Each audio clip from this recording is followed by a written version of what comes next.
Update 3. At my mom's birthday, everything seemed normal. Then my 10-year-old called me on the phone. Get out now. What happened? I asked. Her voice shook. Get out of the house. I obeyed. It was the last time I ever stepped foot in my parents' home. 3 months later, they were begging me to forgive them. I say still like I had some lease lined up and just hadn't signed it yet. I didn't. I had nothing lined up. And Nathan, bless him, hadn't once hinted that we were overstaying. He made Freya pancakes and me coffee and said things like, "You can stay as long as you need." And I started to believe he meant it. Then came the job offer. It was flexible, it paid well, and I wouldn't have to sell my soul or give up seeing my kid just to afford cheese again. I didn't cry when I got it, but I did lock myself in the bathroom and laugh until I coughed.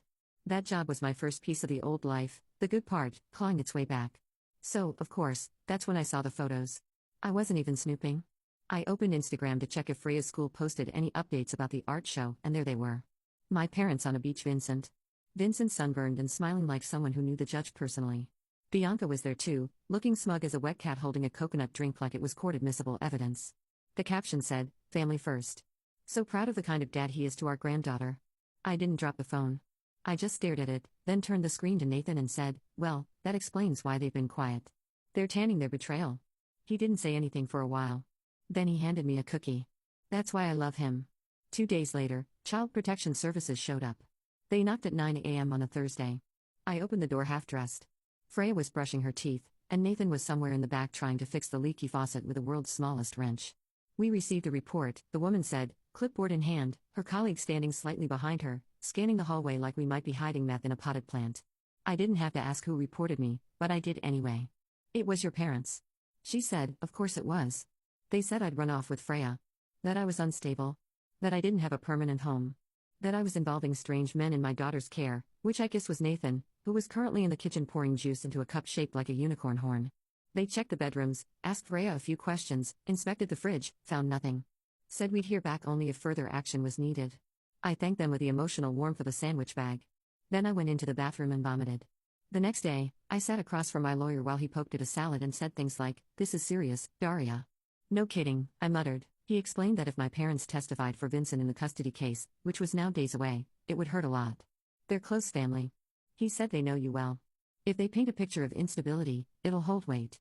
I looked at my lawyer, who once wore a tie with flamingos on it, to mediation and asked, "Do you think I'm going to lose her?"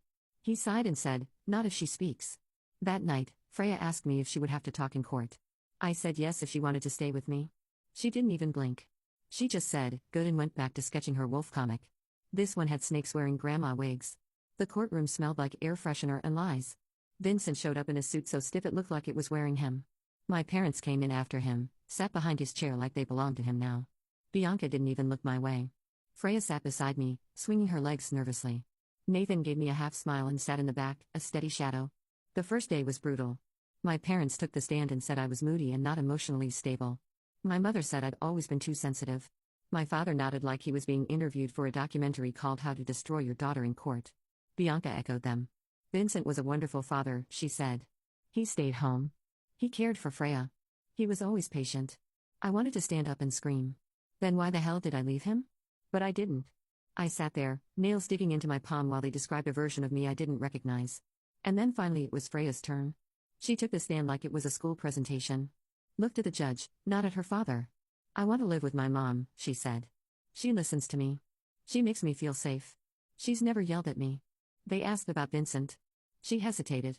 Then said, "He gets angry. He throws things. He threw a bottle once. It scared me." Silence. And then she said, "I don't want to live with him. I don't feel safe." They asked if anyone else ever made her uncomfortable. My grandma and aunt said they wanted me to go live with him, that they were going to make mommy lose me. They said they'd put stuff in her bag to get her in trouble. Dead silence. I wasn't crying. I couldn't cry. I felt like I'd been dropped into a vacuum. And that should have been enough, but the universe wasn't done. During the break, Vincent approached my mother. They were arguing. I couldn't hear the words, but I saw the motion, his hand grabbing her wrist hard sharp. She yanked it back. My father stepped in. Vincent stormed off, and that was the last time they ever stood near him again. They didn't come back to court. My lawyer told me later they'd withdrawn their testimony and that we had enough. We returned to court.